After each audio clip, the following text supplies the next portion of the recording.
One question. The Mayor Smiley was quite pointed. I was at the press conference, and his remarks about the schools, if you will, financial guidance, financial management. He cited things like internal controls. He cited things like inability to budget properly, unusually specific, unusually blunt.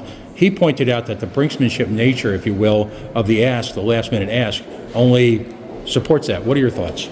Okay, explain to me what last minute ask are we referring to, because if we're talking about the budget and we're talking about the 10.9 million, let's go back several months, back to December, when we continue, and not only from December, we continue to inform the city council, and everyone. I've been ringing that bell for a long time.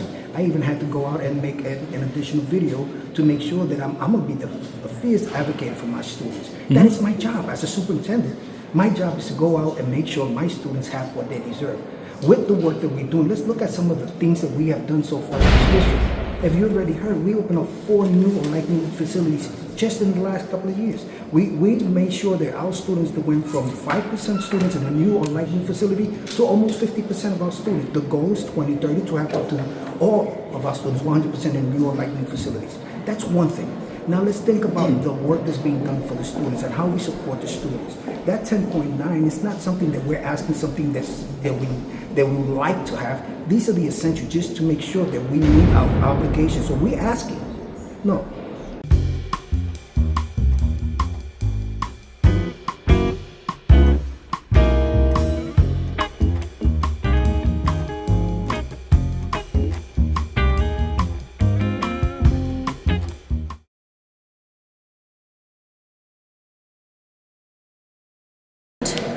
Rhode has been holding state aid from the city. Now, we just wanted to make sure, was this your decision? Whose decision was to do this? Yes, it is our decision. We feel that now from prior experience that the state needs to do this to ensure that as we negotiate and move forward, the district is ensured to have funding that will go to the district. Now, this funding, was that used for schools specifically, or what was that funding used for? Well, this is money that we withhold from the city for use specifically in the schools. So this is money that would go to the district as we talk about how much and what is needed in the district at this point. So what's going to happen after that? Like, are you guys going to talk about it? Are they going to wait? Is the school going to get this money? Well, what we're hoping is that we can get to some sort of agreement. Really funding schools is essential. Like, this is not a debate or an argument that we should be having.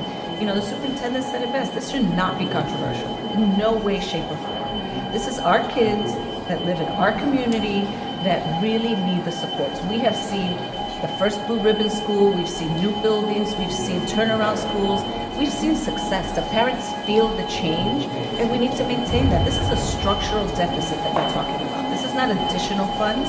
This is what the district needs to function. Now, would the state eventually provide the extra $3 million that it's being requested by the state? I didn't. I'm sorry. Would the state? I know that was kind of cute. Would the state eventually provide the extra $3 million? The state has been providing. The state has increased the funding by $30 million. I need people to understand that this is not the state not giving money to Providence, because they have. It's an increase of $30 million. What we're asking is for the city to also put in money, because it's important, and no one's looking to bankrupt the city. I know that that's some of the language that's being used out there, but that is completely untrue.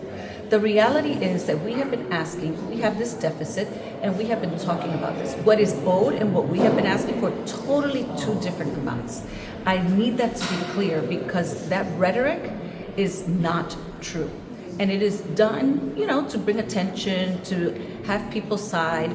We are only siding with the kids. That's the only people that we feel that need the support are the kids in the system.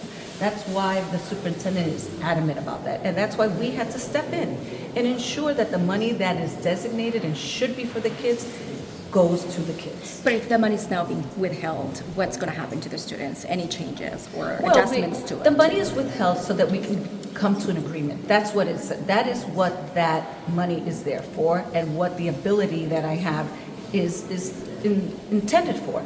It is unfortunate that the city has felt the need to sue. Listen, this is about kids. This is about schools moving forward. The old rhetoric of what Providence used to be is not what Providence is today.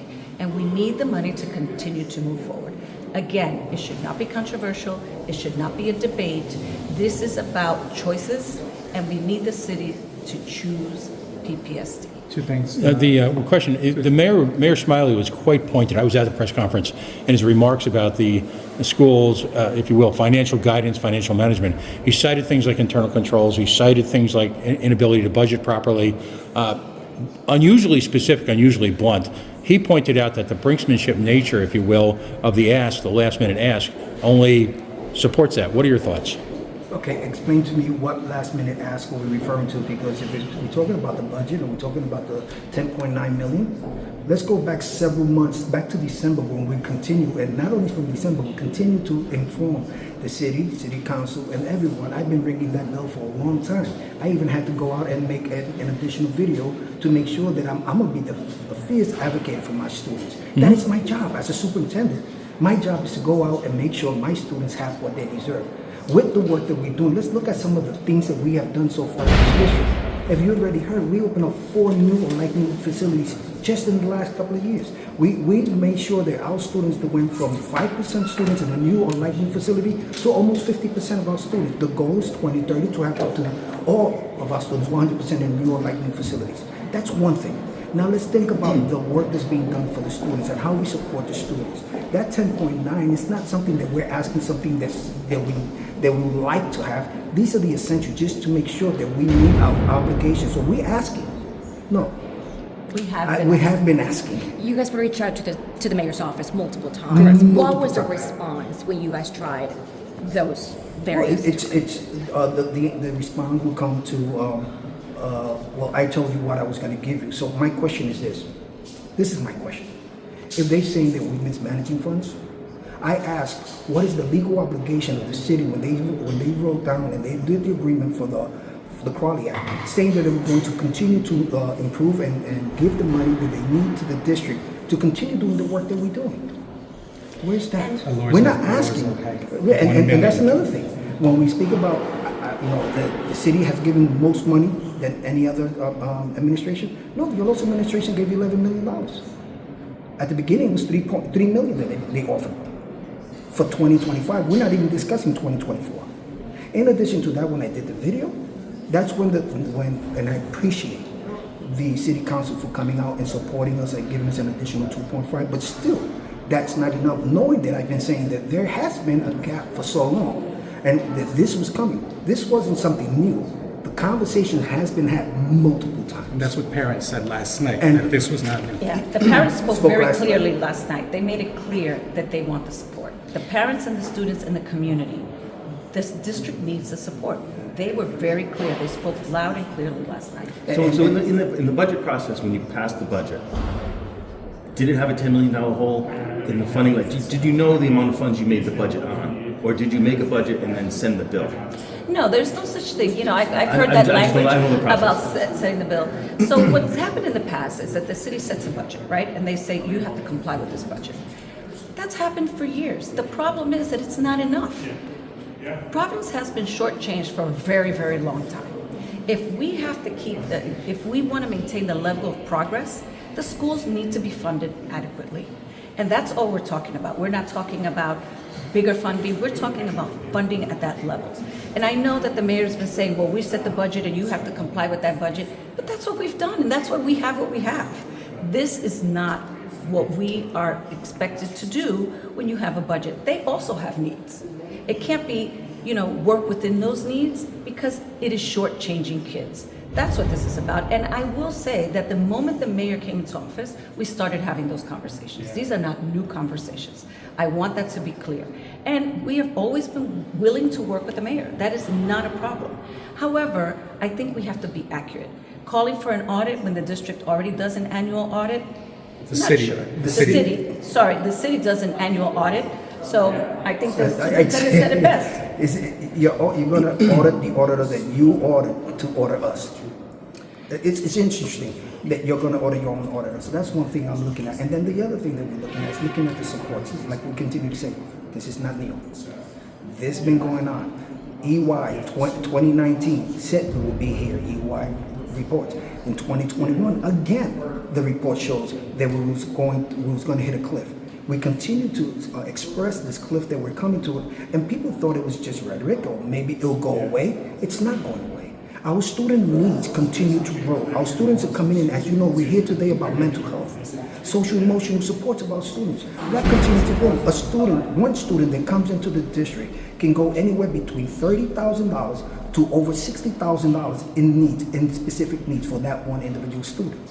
Now multiply that by the many students who are coming in who need those supports. So how do you move forward from here, as opposed to the tit for tat that's going on? Yeah, and we don't want a tit for tat. And let's be clear that that's not what we want. That's not, at the end of the day, we just want the city to come to the table and prioritize our students. That's what we need to do. And we are always willing to come. But all this stuff about mismanagement and all this kind of stuff, that's not true. It's not nonsense. It's nonsense, and we are not going to engage in that. If we want to have serious conversations, we're willing to do that because we're putting the kids first, and we are not bankrupting the city. I want that to be clear because the city has made different decisions. They have allocated funds. We believe in mentorship, but there was $1 million given to mentorship. We believe in that, but not at the price of the students, right? I think we have to be very clear. We want everyone to prioritize our students. That is all that we're asking. Have you guys Wasn't the set a $1 million, date? wasn't the $1 million for mentorship from ARPA money that was reallocated? And I guess ultimately, using your words, where does the money come from? If you've got specific suggestions as to what budget Well, I think allocations. that there's 30 rainy day fund. $30 million has been the increase for the state That's right. contributions since The the beginning state- of intervention, and it's been 5.5 from the city. Yeah, the state has invested, and there is money. There is money.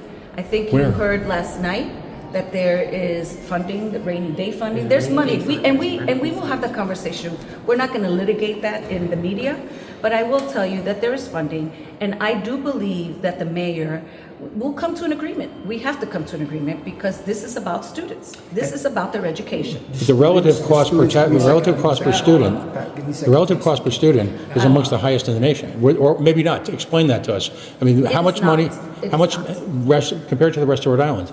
It is not, but it is also the largest school district, but it is not. Per student. If you compare what our students get compared to just Massachusetts, which we like to compare ourselves to, the difference is stark. So I want us not to continue to talk about things without facts because it is problematic. It keeps, re-emphasizing an old rhetoric that is not true. And we just had a press conference about the needs of the students. Let's be clear that the needs in every single district in our state have increased.